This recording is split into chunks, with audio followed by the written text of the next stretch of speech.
Hello and welcome to Valuechain News. I am Naomi Oleribe. First, the headlines.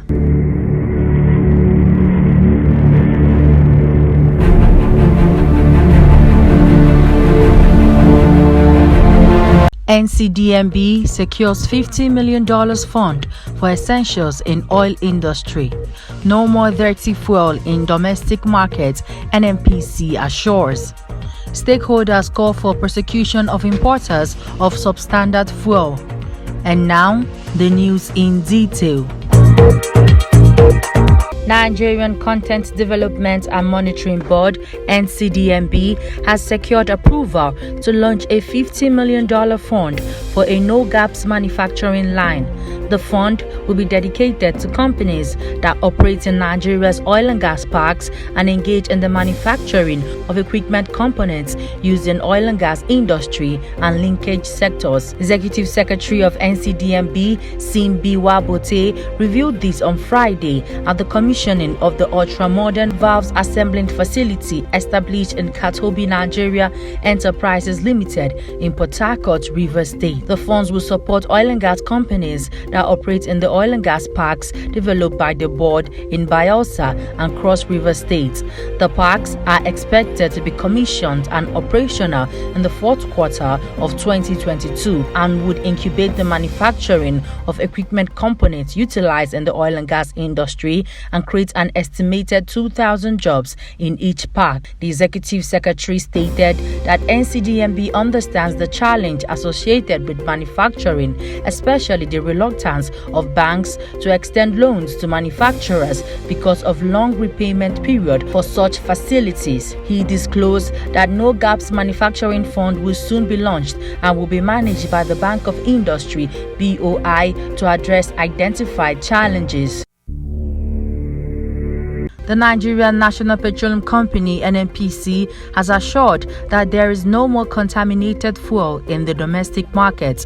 Quantities of premium motor spirits (PMS), commonly known as petrol, with methanol quantities above Nigeria's specification, was detected in Nigeria's fuel supply chain recently. The withdrawal of contaminated petrol almost ran the country aground as fuel queues returned to filling stations in major cities across the country. Speaking at the weekend in Lagos at an event to mark the retirement and birthday of immediate past Managing Director, National Engineering and Technical Company (NETCO), Engineer Johnson Awoyomi, the Group Managing Director of the NNPC, Malam Mele Kyari, said that the NNPC remained in full control of the fuel challenge situation. The four challenges you are seeing today is within our control. I can confirm this. We have taken out all the contaminated fuel that is on the ground today. There is no further risk to the Nigerian population, the GMD who joined the event virtually said, adding that though the situation was avoidable, NNPC was containing it. The event, which culminated in the launch of 3 books, The Cost of Fuel Scarcity in Nigeria, Maintaining Government Net Revenue in the Nigerian Oil and Gas Energy Sector, Cost Engineering Perspective, Cost Control of Medium to Large Capital Projects, all authored by Engineer Awoyomi, brought together business and government leaders, captains of industry, and experts in the oil and gas industry. Stakeholders have described as a national embarrassment the importation of over 170 million liters of low-quality fuel into the country by the federal government through Duke Oil, a subsidiary of the Nigerian National Petroleum Company Limited. To this end, stakeholders and industry players across the country said the federal government should not only apologize to Nigerians for the embarrassment, but should ensure that those responsible for the action, including the regulators, are prosecuted. Recall that the Nigerian Midstream and Downstream Petroleum Regulatory Authority recently confirmed that a limited quantity of PMS with methanol quantities above Nigeria's specification was discovered in the supply chain. Reacting, stakeholders ranging from labor leaders, civil society groups, and analysts urged the government to expeditiously investigate the matter, while one wondering why the government over the years has refused to make the nation's 4 refineries to operate optimally using the NLNG model. The Youth and Environmental Advocacy Center said they were unsurprised that in 2022, toxic PMS was imported into the country and was already circulated in Abuja and Lagos, saying that the circulation must have gone beyond the 2 cities. Executive Director of YEAC, Mr. Fineface Dumnamene Fineface, urged the government to urgently fix the nation's 4 refineries, issue licenses for the establishment of modular refineries, and also set up the Presidential Artisanal Crude Oil Refining Development Initiative proposed by the group in order to avoid future importation of toxic fuel.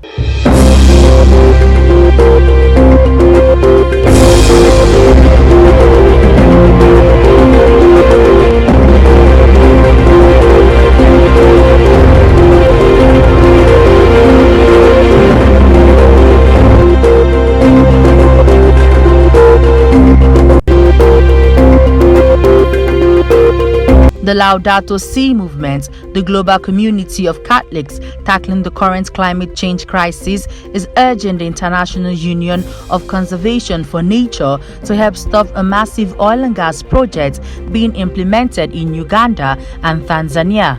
According to the movement, the International Union has refused to take a stand against the extraction of oil resources in Lake Albert in Uganda and the construction of the pipeline to deliver crude oil to Tanzania. The movement says the project, which involves the building of more than 800 miles of pipeline, poses a severe threat to environmental conservation, biodiversity protection, and climate change mitigation in East Africa. The International Union of Conservation for Nature says the project will contribute to economic development. In November, Bruno Obele, IUCN's Director General, told the Catholic Environmental Group the union was aware that the ongoing developments in the region were a cause of concern with regard to conservation. He said the union has been in talks with the governments of Uganda and Tanzania. Ugandan President Yoweri Museveni calls the project important for the region. You hear for the next few years, people are going to put in $10 billion in this project. This money will boost our economy, he said.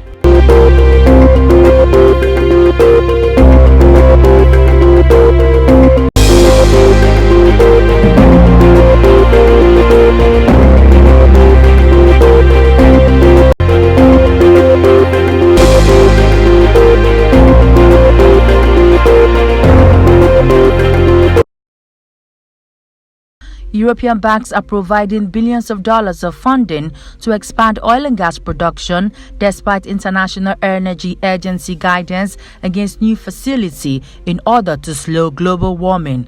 Last year, 25 of the region's leading banks collectively provided $55 billion to energy companies planning to expand oil and gas production, Responsible Investment Nonprofit Share Action said in the report. Although that marked a fall from the $106 billion lent in 2020 and $83 billion in 2019, it was above the $49 billion and $50 billion amounts in 2018 and 2017 respectively.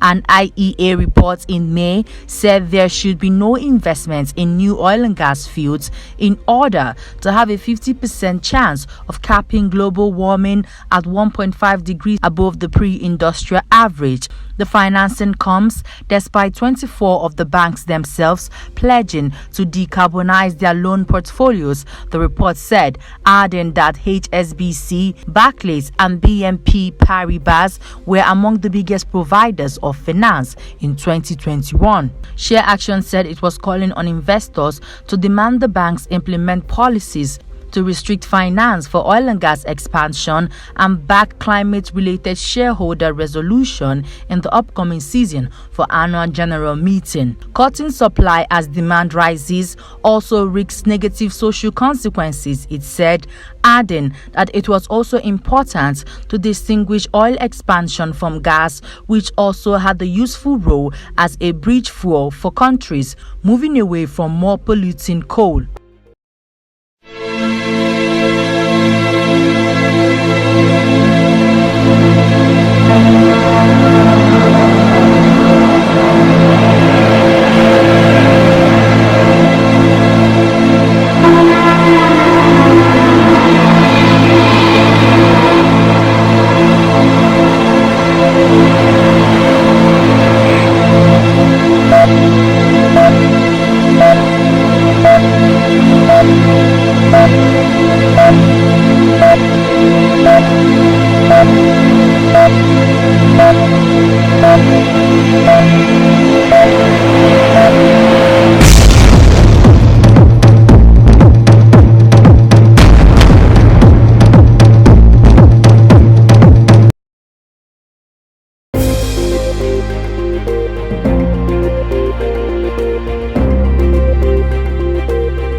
Business Development Service Providers (BDSPs) have been urged to remain steadfast in providing the necessary business guidance for micro, small and medium enterprises to help grow the Nigerian economy.